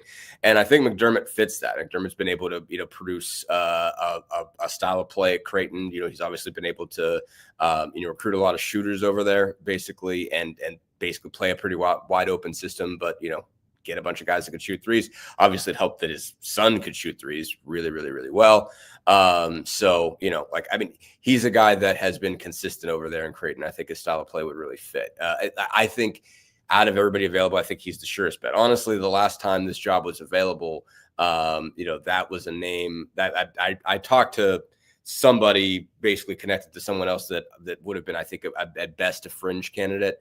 And we just kind of like, brainstormed a little bit in terms of who might fit. And Greg was coming off of something. He used the word, I think he used the word, I don't know if he used the word reservation or plantation, but either way it was bad, right around that time. And it was like, okay, well, he's going to need a, just like, he's going to need a reset, but like, he's a guy that fits. And like, it's, I mean, like that was just a misstated point. That wasn't. Yeah. It's so hard because I find myself saying that very word sometimes. It's one of the few words I mean, I catch myself. And I'm like, come on, man. There's a big difference. I mean, I can get pretty woke, let's be real about it. But like there's a difference between accidentally saying something and meaning something. And there are people out there that mean something. And that's obviously what you've got to figure out is what's the difference between somebody who misspoke and somebody who, views the world that way. And you don't want somebody who views the world that way. But if someone just accidentally uses a term of speech, that's a different ballgame. And I think Greg McDermott fit into the first category. And so, basically I think he's in, obviously that we're in a place where I don't think anyone even remembers that, first off, but I mean, I think he would have been a not bad fit 4 years ago. And I think he would be a good fit now. Yeah, we'll certainly find out. I mean, it's going to be somebody. And here's another thing I've been saying for over a week, whoever it is, boy, there is going to be, and I'm not saying a large contingent, but there is going to be a contingent of whining and moaning about it that doesn't like this particular, because anytime you put up a coach's name, and I'll start with Mick Cronin, boy, you get the nose. No, Cronin, no Cronin. And then you'll see a bunch of no Pitino. I'm like going, Rick Pitino is not a candidate, but you would be lucky to have Rick Pitino, let me tell you. But anyway, it's like, I stop with the nose, people. Just accept what you get because that is who it's going to be. They're not going to be okay with that. That's how this goes, though. I mean, like, I know that's just how it goes. I mean, everybody's got their ideas, and like, look, like, and the thing about it is what also happens is if you say no, if you're one of the people that's one of the no's, and the guy fails, then 4 or 5 years from now, they'll be like, see, I told all of you. Every time. That's part of how this goes. I mean, that's part of what sports discourse is saying, okay, well, I didn't, and I mean, too much of the point is determining, like, everyone wants to jump to conclusions quickly and determine whether they were right or wrong.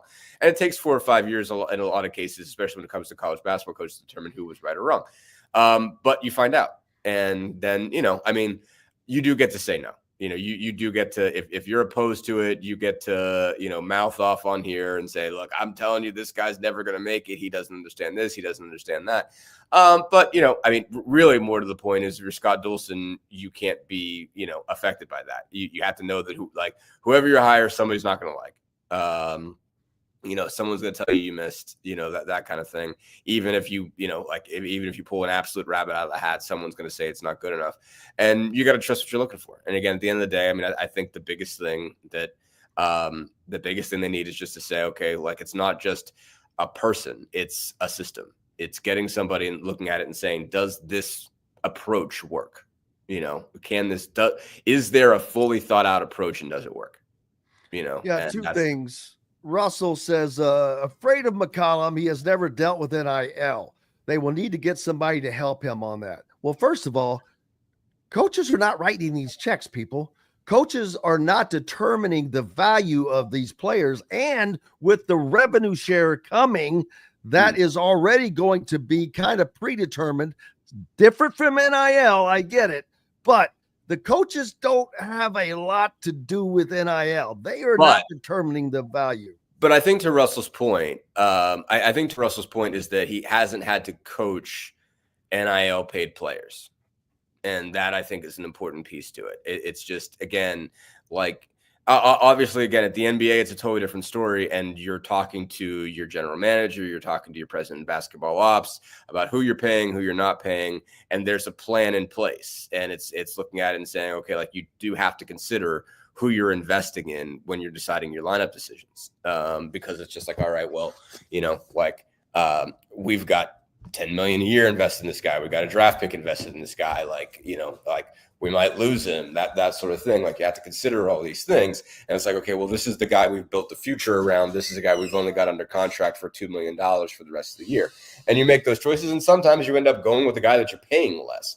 And it's different all depending on what your situation is. But if you're in NIL, you have to say, all right, well, we're paying this guy $100,000 a year or whatever, or $200,000 a year. We didn't pay him this much money to sit on the bench or come off the bench.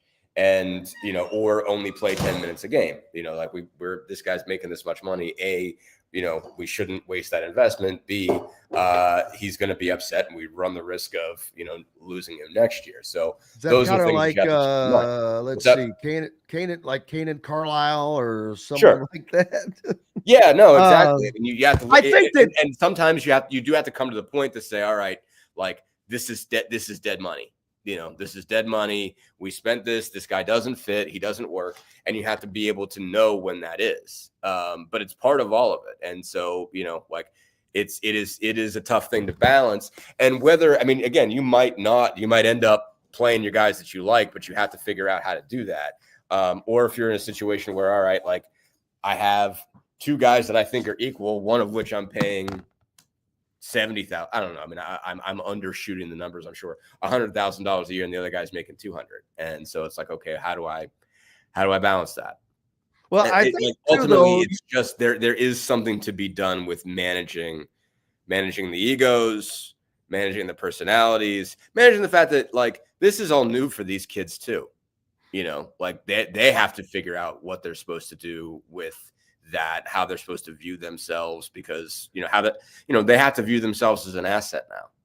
Like, I think if you look at someone like Tom Izzo, who is the dean of coaches, at least especially in the Big Ten, but in all of NCAA, he's doing that this year. Right. He doesn't have a superstar. He's dealing with NIL, but he has probably recruited players that he thinks are coachable, that are talented yet coachable, and are in his type of system. So that's what I see. You know, if it was, say, Ben McCollum, I'd see him doing that, because I think that's the kind of team he's built at Drake right now. He brought those 4 players over that he knew were talented but coachable, and it worked. Same thing that Kurt Signetti did. He brought in all these guys that were coachable, that wanted to exceed at another level. So I think that if a talented, smart coach will do just that and find that way to work within the constraints of NIL and all of that stuff. Yeah. But you also have to bring in the talent. And it's you're right. It is a hell of a hard balance to find. But if you recruit the right player, the right type player, like, you know, the Trent Sisleys of the world, and especially if there's a Trent Sisley who's even more talented than he is. Sure. Those are the guys you want. Yeah, no, it goes. I mean, another thing, it obviously goes a long way if you're Tom Izzo and you're established. You know, I mean, everybody's going to, like, everybody, AD, president, all the way on down is going to, you know, if you're Tom Izzo, you've won enough that they're going to trust your approach, you know, and if, especially if it doesn't work the first time. You know, if you go through a year and it doesn't go right, you know, like, you're still able to say, hey, look, like, I've won this many championships, I've won this many games, you can trust me. I mean, I think what would be difficult for Ben McCollum, I mean, like, this is obviously theoretical, and I'm not even looking at the recruiting rankings well enough to know, like, okay, who his target's going to be. I mean, you think about, like for instance, like, Archie Miller had to recruit Romeo Langford, period, end of story, you know, and if he could get him, he had to take him.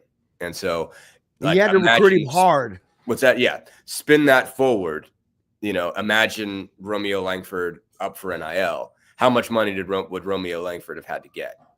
You know, like, and it's just, and that number would have been considered infinite as far as Indiana was concerned, you know. So I'm only guessing here, But if I were to guess on how Mike Woodson handled this situation, he went to the NIL people and said, "Hey, I got to have this guy. Yeah, I've got to have this guy, whatever his number is." And Indiana, and so in Indiana paid a lot of NIL money out, right, because of all these guys that they had to have, right, that were not necessarily going to work out. Because now we see some of them did. Bryson Tucker, but yeah, the ones that were already there mainly. No, Luke Goody helped, didn't he? No. Luke Goody, Luke Goody did. I don't know what Luke Goody got paid, but Luke Goody changed. I don't either, but I don't think he was I think he was more of a opportunity to come to Indiana than NIL grab. Like I'm sure he did not get money though. I'm sure he did, but he didn't get Umar Ballo money. No, I'm sure he didn't get Umar Ballo. And I guarantee you, he didn't get Carlisle money. He didn't get Miles Rice money. Probably not. So, but my point is, you put all these guys, and at the end, they don't all fit together. Right. That is the issue. Sure. And therefore, now you're seeing the two guys that were brought in to be the starting guards are both on the bench being replaced by the two guys that have been here for 5 years, Anthony Leal and Trey Galloway, who would not start on any other top 25, top 30 team, top 40 team, maybe. I don't know. But it's not that they're not valuable to this team. Right. They are invaluable to this team. Don't get me wrong. Trey Galloway, maybe. I don't see Anthony starting on, a top team, but because he brings it intangibles. Anthony does. Sure. And Trey Galloway is he has a lot of tools in his bag. Sure. That you don't think. He's very sneaky with what he can do. Yeah. Well, I mean, first off, I would have thought Galloway's had peaks and valleys, but I mean, like even from his freshman year, you saw that he was that type of glue guy that could do all sorts of things. And you saw it in like shorter stints with Leal. But I mean, it was interesting is you could put multiple of them together on the floor and it could work out. That you wouldn't have usually it's like, okay, you can do maybe two wings like that on the floor together, but you need kind of a traditional point guard to make it all work. You end up putting Galloway in that position, and it was a little bit surprising that it worked, but it did. Basically they just went all out on energy. With those guys, and it all came together. Reasonably well, obviously, to get them into this tournament. Apparently, probably get them into the tournament. But yeah, I mean, you don't know how it's going to work, and that is what makes it difficult with this stuff. Is that you feel like it has to be more pre-stage managed now than it used to be. That in the pre-NIL days, you could let this happen.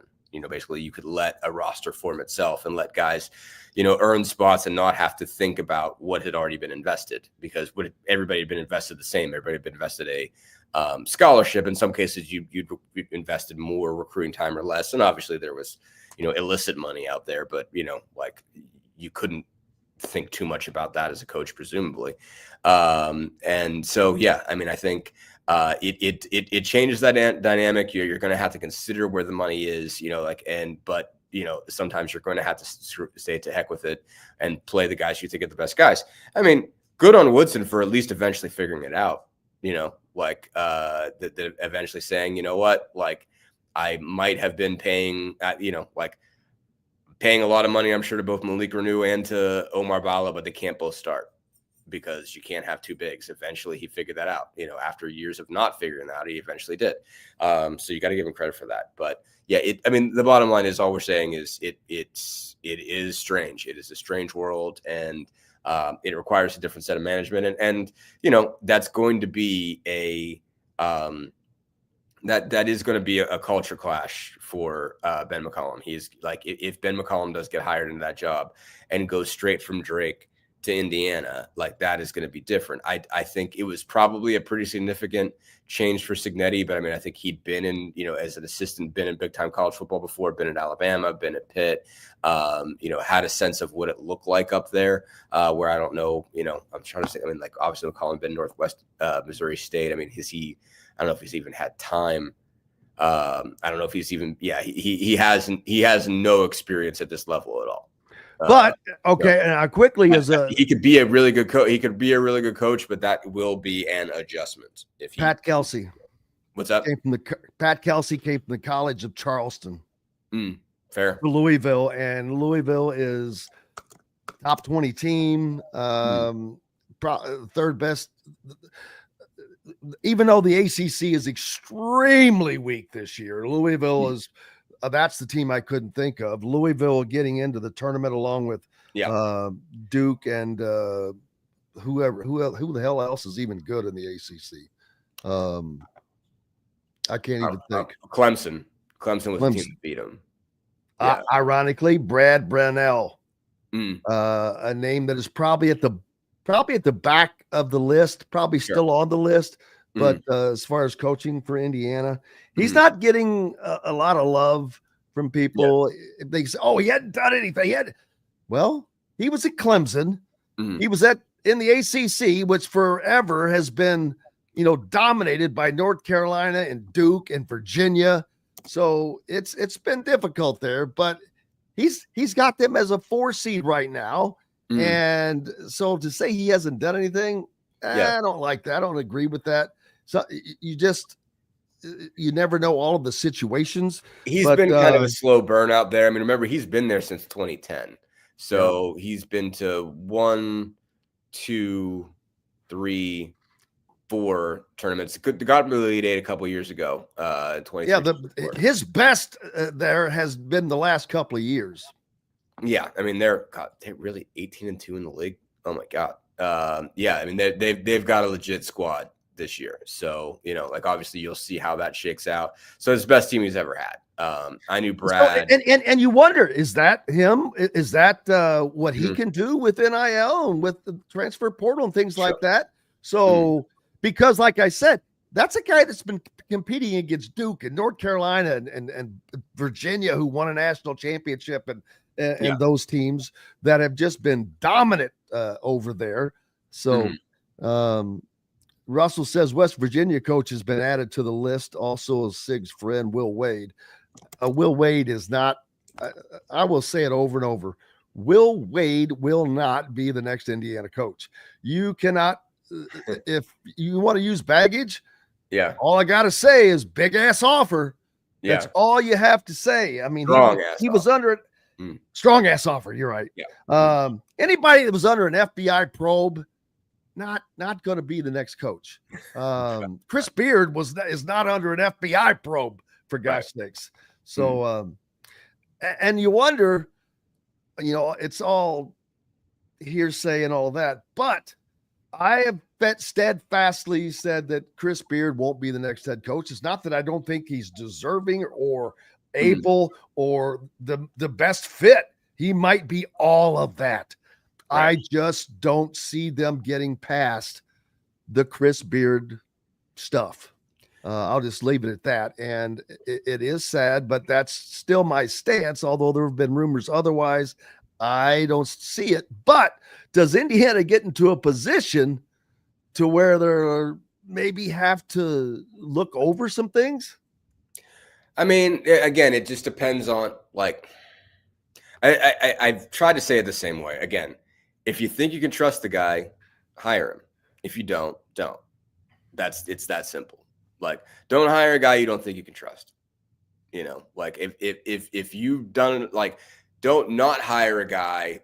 Just if you think you can trust a guy, if you truly believe in your heart that you can trust a guy, and like you just think that like the PR is bad, then you should hire the guy. But if you look into it and you think you can't trust the guy to, like behave the way that you think a coach should behave, then don't hire him. Like, I mean, that would sort of be like, it's like you got to make your own choice as a grown up. Basically, I mean, you got to look into what's really there. I mean, like, I think Scott Dolson's a grown up, I guess is the best way to put it. If he sees, looks at Chris Beard and says, all right, like, like that, obviously it's drop charges, the whole bit. Like, it's not like there's a pending, court case over this or anything like that. But if you look at it that and say, all right, like, I don't want anybody that's ever been accused of anything like that. I presume that anybody's been accused of anything like that, that's the tip of the iceberg. I don't want to mess with that at all. Then you don't hire him. But if you look at that and you say, all right, I think this was false. I think this was made up. I think this guy's nothing like that, whatever. If that's if you think, then hire him. Don't and it's just like, you have to fully, you got to dig into that as far as you can dig into that without, violating some kind of law, just basically it's like, you got to know whether you trust a situation like that. It's like, it can't just be about PR baggage. I mean, again, you have to work with the guy. You are putting your reputation on the line with him, so obviously if nothing happens, you don't have to worry about it. But if you come up and he does something else stupid, you own that and you get fired. So, that's the thing. That's what it comes down to. If you don't trust him, don't hire him. Yeah, because this hire is this will weigh heavily on Scott Dolson's tenure. Yeah, it's the biggest. I mean, obviously he has helped himself a lot with Kirk Cignetti. If Kurt Cignetti continues on the track that he's on, even if he doesn't, go out and win a national championship, if he gets them to the playoff, a 12-team playoff every once in a while, then he's done something with Indiana football that never, if this wasn't a 1-year flash in the pan and you get, several more playoff trips and, Big Ten contention on an annual basis, that is going to help him long term in terms of how he's judged. But, you can't have a, dumpster fire basketball hire. In that case, it's again, if obviously at the end of the day, if you're going to make a hire like Chris Beard, you better be able to put your name on the line. But, and you got to trust him. And so it's just if you don't. But that's got to be you got to make a grown up decision. That's not he's got too much. It's it's not about baggage. It's do you think the guy is legit? Do you think the guy does, is not a behavioral problem? Do you think you can trust him? And that's got to, again, you got to make that decision as a grown up, but also on the flip side, you don't, just because everybody thinks he's the biggest name and thinks it would be the, the taking it serious move to do to go hire the guy with baggage, that doesn't mean you need to put your name on the line with a guy you don't trust. So absolutely, that's my view of it is, again, you got to make that's an adult decision. And, you got to be an adult. Yes, you do. And speaking of adults in the room, we've got one at least, Dustin Dopirak. Am I? I'm not sure if I qualify. Anyway, you do in this conversation. Let me tell you, we've got lots more coming up. How the Pacers are doing, what's happening there. Pascal Siakam picked up a fine. Yeah, I think you can afford it. Drop into, I was going to say lunch money. Lunch money. Yeah. Hey, we've got plenty more to go here on the program. We'll take a quick pause for the cause and back with more Indiana Sports Beat Radio right after these messages. Andy Moore Honda is Bloomington's #1 Honda dealer for a reason. Buy a new Honda and get a 3-month break from car payments. That's right, no payments for 90 days. That includes the all-new, all-electric Honda Prologue, and you get it for just 0.9% financing. Or the 2024 Honda Ridgeline Black Edition or the Honda Accord LX, both for just 1.9% financing. Get more to your door from AndyMooreHonda.com, Bloomington's #1 Honda dealer and your best place for new and used vehicles. Ugly Grouper, located on beautiful Anna Moreale in Florida, is the place to be, and not just because they have unforgettable meals, including locally sourced seafood. The Ugly Grouper has your favorite craft beers and cocktails, along with live music every day. The Ugly Grouper is family-friendly, able to host private parties, and has the biggest grouper you've ever seen. The Ugly Grouper is the place to be on Anna Moreale in Florida. Tell them Indiana Sports Beat sent you. Go to theuglygrouper.com for more information. When it comes to apparel and promotions, Freethink has you covered, literally, whether it's 24 or 200 shirts for sports leagues, businesses, or groups. Freethink Apparel and Promotions can also create your very own merchandising store. Freethink Apparel and Promotions did it for Indiana Sports Beat Radio, and they can do it for you. Whether it's screen printing, embroidery, digital printing, promotional products, vehicle wraps, or anything else under the promotional line. See what Freethink Apparel and Promotions can do for you at freethinkapparel.com. Located on 325 acres in beautiful Brown County, Indiana, Hard Truth Distilling Company is the biggest and the best craft distillery around. While Hard Truth is already known for producing internationally awarded whiskeys and spirits like Hard Truth's sour mash bourbons, sweet mash, and hard road ryes, as well as their cinnamon vodka and the always popular toasted coconut rum. Hard Truth Distillery offers so much more. With a full-service restaurant, ATV, and distillery tours, as well as live music, you can spend an entire day at Hard Truth Distillery while making your entire family or group happy. And that's the Hard Truth. Hard Truth products are available across Indiana, as well as many other states. So no matter where you shop, if they don't carry your favorite Hard Truth product, tell them you want the truth, the Hard Truth. Hard Truth Distilling Company encourages you to enjoy all of their products responsibly and to never drink and drive. Welcome back to the Hard Truth Distilling Company studios on this Monday, getting your week started off right. I hope it was a great weekend. Oh my goodness, if you haven't looked at the forecast, give yourself a pleasurable sight and look down at it, baby, because it's got some beautiful numbers. Starting tomorrow, 72. Wednesday, 74, 73, 76. It's not a weather forecast, but it's a celebration.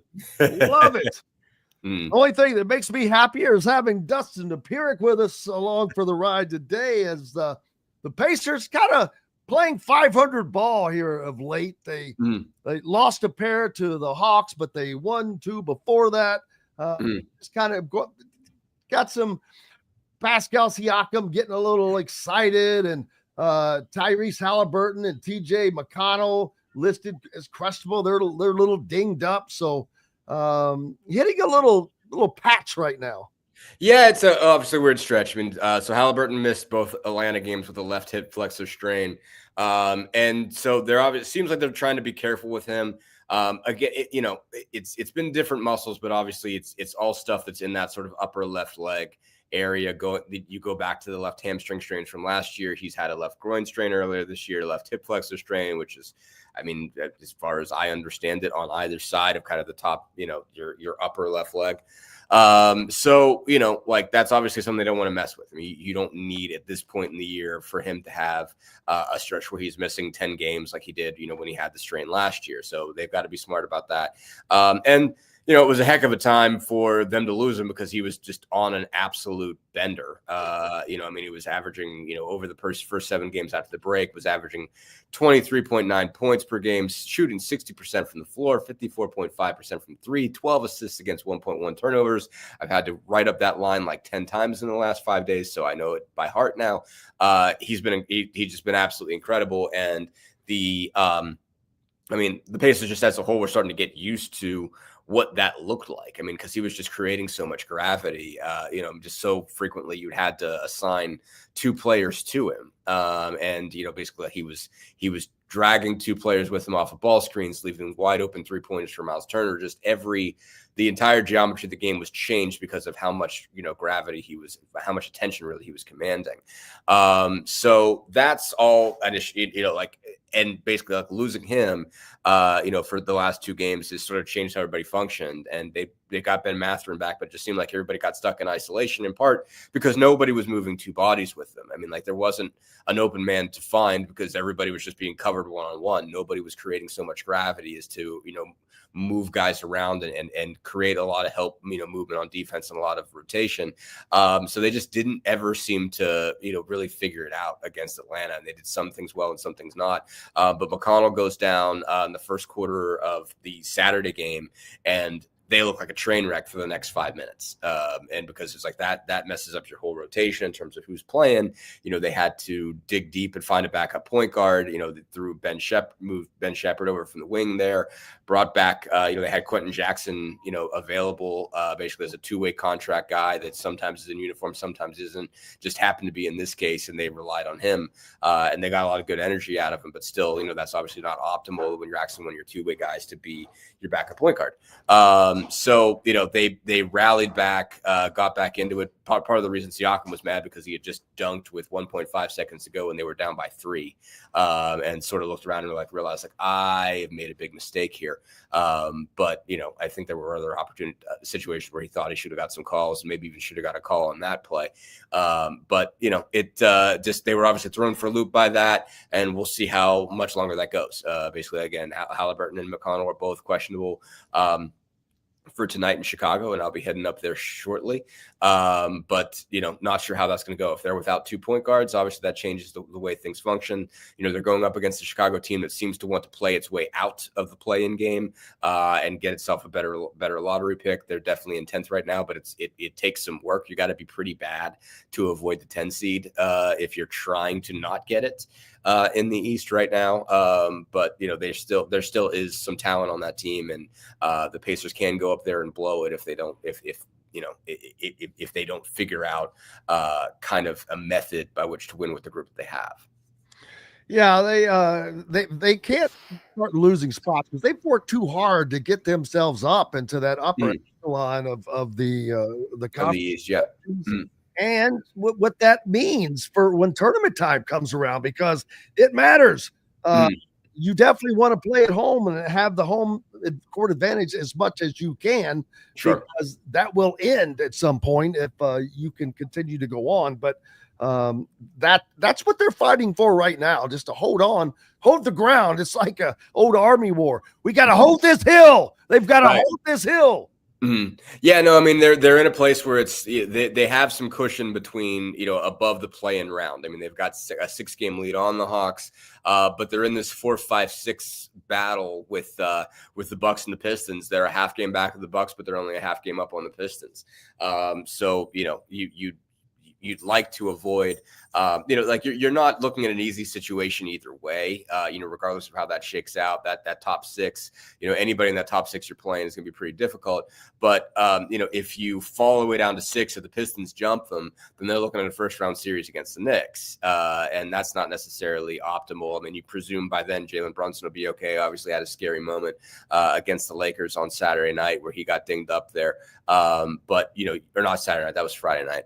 Bottom line, you want to avoid that. And so you want to avoid having to deal with you don't want to play there. You'd rather, if you're going to be playing the Bucks in that 4-5, you'd rather be playing that at home. If Detroit and the Pacers somehow manage to both jump the Bucks, obviously you'd rather not be playing at Detroit 4 out of 7, because those guys are going to be pretty lit up for that, because it's been a while since Detroit got in. And so, Detroit's going to be a tough place to play first couple of home games, basically, because again, it's been 5 years since they've been in. It's like when Detroit goes a while without winning, they build up, some animosity, and they're ready to get at you. So, I mean, they're going to be whoever draws Detroit in the first round is going to have something tough to deal with. And so I think you'd rather not. But, I mean, either way, I mean, what side there's also what side of the bracket do you want to be on? Do you want to be on Cleveland's side? Do you want to be on Boston's side? Either way, you're looking at a tough squad in the semifinals if you manage to get that far. So you don't want to fall too far. Obviously, they don't want to put themselves in a position where they're free falling and worried about the 7. Don't want to mess with that one bit, but you want to be it's very nip and tuck. I mean, right now it's Bucks are 36-27, Pacers are 35-27, Pistons are 36-29. You're looking, you're splitting hairs right there. There's not a lot of games you can afford to give up. And both of those teams, Bucks and the Pistons, are playing pretty well. Pacers were fortunate that the Bucks lost last night. The Pacers got 2 against Milwaukee coming up. They got a home one on Tuesday, and then a road one on Saturday. And so, to get the just to make it even, basically to even out that season series, they got to win both of those. Yeah, and then to finish the season strong, but they've got to get healthy, which I'm sure that they're not the only team like that right now, even though they just got out of the All-Star break. But at least this is the short porch. It's the shorter. When do the playoffs actually start? Middle of April. I think the last home game or the last regular season game is April 13th. So that week, like Tuesday, Wednesday, so we've got a solid month of the season left. Which that's the short side, but think of it. That's still a month because these guys play every other day, basically.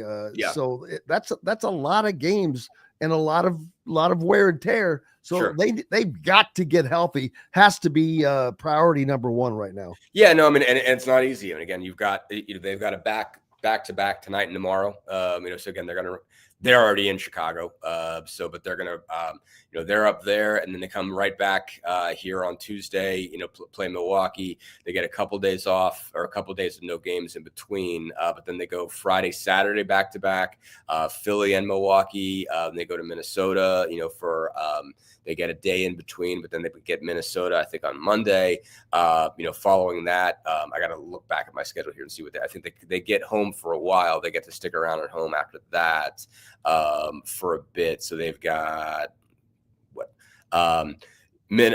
Dallas, Brooklyn, Minnesota, and the Lakers at home. Then they get 2 road games, Washington and Oklahoma City, come back for Sacramento, Charlotte, Utah, go on the road for Denver. But yeah, it's basically it gets pretty tight. They're going to have some back-to-backs. I think they've got several back-to-backs in there. And they rarely get more than one day off in between games for the rest of the stretch. So it's going to be tight, and they got a lot to pack in here. And not a lot of space in between. And so it's not easy. It's not an easy time to get healthy. And so in some cases, if you really want to get a guy healthy, you've got to sit him out a couple of games. And so that's a risk. And you have to decide when you're willing to do that, what games you can let him walk for. But you've got to find a way to win some games shorthanded. Everybody is doing it. Everybody's playing some games. LeBron James is going to be out a couple weeks for the Lakers.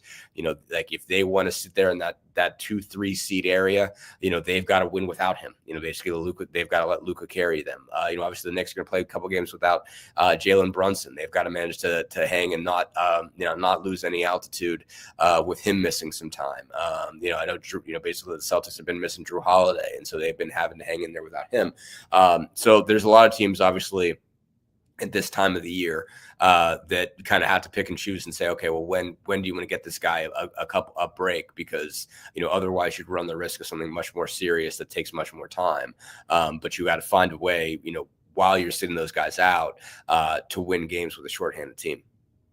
Absolutely. What is up next for you? I know the Pacers are they at home tonight? They're in Chicago tonight. They're in Chicago tonight, back home tomorrow. Yep. So I just got back in from Atlanta and got to. And boy, are my arms tired. Exactly. It's a heck of a flight from there. No, I will, pack up here and hit the road around noon and get back up to Chicago, come back back here to Indy tomorrow. For a big Bucks game. So I would say, if you're like this, it's a big one to see. They're going to be on national TV, TNT game. I presume for that, I would doubt that Tyrese Halliburton is going to skip it if he has any ability to play. I think you'll see him back in this one, but that's an important game. One of the most important down the stretch, I would say. Again, this is for playoff positioning. This might be the most important individual game the rest of the regular season. Looking forward to it. Make sure you're giving Dustin a follow, keeping up with all things the Pacers are doing and much more because he is a savant. Yeah. It just comes to everything. I don't know about that. But appreciate you, brother, as always. Appreciate you, Jim. Absolutely. Hey, we've got more coming up here on Indiana Sports Beat Radio. We're back with it right after this break. Located on 325 acres in beautiful Brown County, Indiana, Hard Truth Distilling Company is the biggest and the best craft distillery around. While Hard Truth is already known for producing internationally awarded whiskeys and spirits like Hard Truth's sour mash bourbons, sweet mash, and hard road ryes, as well as their cinnamon vodka and the always popular toasted coconut rum. Hard Truth Distillery offers so much more. With a full-service restaurant, ATV, and distillery tours, as well as live music, you can spend an entire day at Hard Truth Distillery while making your entire family or group happy. And that's the Hard Truth. Hard Truth products are available across Indiana, as well as many other states. So no matter where you shop, if they don't carry your favorite Hard Truth product, tell them you want the truth, the Hard Truth. Hard Truth Distilling Company encourages you to enjoy all of their products responsibly and to never drink and drive. If you're looking for a new home in the Indianapolis area, you need Cheryl Sizemore from Brick and Ivy Realty. Cheryl Sizemore has over 2 decades of experience, and that could be the difference in getting the home you want in today's tough housing market. Reach out to Cheryl at CherylSizemoreSells@gmail.com or 317-701-0838. That's 317-701-0838. Let Cheryl Sizemore sell or find your new home today. Whether it's a night out with the family, after work with colleagues, or catching the game with friends, Bubba's 33 is the place for you. Bubba's 33 offers a mouthwatering menu of selections that are all made from scratch every day. The portions are big, but the prices are small. And with over 50 big screen TVs, you'll never miss the big game. Bubba's 33, pizza, burgers, beer. Andy Moore Honda is Bloomington's #1 Honda dealer for a reason. Buy a new Honda and get a 3-month break from car payments. That's right, no payments for 90 days. That includes the all-new, all-electric Honda Prologue, and you get it for just 0.9% financing. Or the 2024 Honda Ridgeline Black Edition or the Honda Accord LX, both for just 1.9% financing. Get more to your door from AndyMooreHonda.com, Bloomington's #1 Honda dealer and your best place for new and used vehicles. Hey, welcome back to the Hard Truth Distilling Company studios on this Monday. Getting your week started off right. I hope it's been a good start for you. The weather is going to be spectacular. I hope everyone's able to get out and enjoy some of this because it's going to be awesome. And on top of that, we've got tournaments galore. It's like Christmas in Indiana for a month. It is that time. Make sure you're getting out and enjoying some of these great high school games, people. For all of you that are in the state of Indiana, these great gyms, great venues, great teams, great games. That's the one thing, that tournament never disappoints. And you're supporting high school athletics, which is always a great thing. We've got the Big Ten tournament going on in Indianapolis. We'll be up there reporting from there for you, as well as covering all of that, as Indiana looks to have, I think, and I'm very, I don't go off the limb, but I think that they're in the tournament, even if they lose their first game. I had doubts about that for a while, but since they are the lower seed or the higher seed than playing Oregon, I don't think it would knock them out. That's my opinion. They're not expected to win. So I think that the reason maybe Lunardi has them where they are is because anticipating a potential loss, which that would move them down, maybe move them down one spot, but not off of the last 4 buys line, which is extraordinarily important, because if you go down one more slot, now you're playing in Dayton, which as of right now, Ohio State, San Diego State, Oklahoma, and Xavier are occupying those slots. So we'll see how it works out. As of right now, Ohio State would play Oklahoma, according to Lunardi. Quinnipiac with Southern, San Diego State versus Xavier, and SIU Edwardsville American. So we'll see how it swings out, but we've got more to get to. We'll be back tomorrow. Mike DeCourcy will join us, as well as who else joins us on Tuesdays? I'm going off of memory. I can't even remember.